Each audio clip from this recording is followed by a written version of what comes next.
सिंधु नदी कहां से निकलते हैं? इसका सही जवाब होगा मानसरोवर झील, जो कि तिब्बत में स्थित है। सिंधु नदी की लंबाई कितनी है? सही जवाब लगभग 3180 किलोमीटर है। भारत और किस देश के बीच सिंधु जल संधि पर हस्ताक्षर किए थे? सही जवाब होगा पाकिस्तान के साथ किए गए थे। सिंधु जल संधि के तहत पाकिस्तान को सिंधु नदी जल प्रणाली का कितना प्रतिशत पानी प्राप्त हुआ है? सही जवाब होगा 80% पानी प्राप्त हुआ है।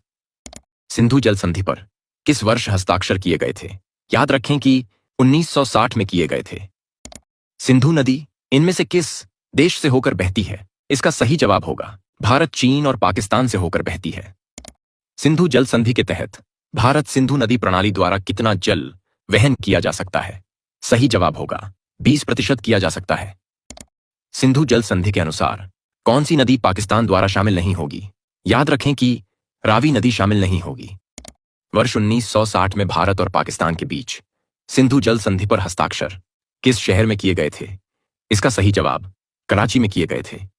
सिंधु नदी किस जल निकाय में गिरती है? सही जवाब होगा अरब सागर में गिरती है। सिंधु नदी भारत के किस भाग से होकर बहती है? इसका सही जवाब उत्तरी भारत से होकर बहती है। सिंधु नदी किन दो देशों के बीच प्राकृतिक सीमा बनाती है?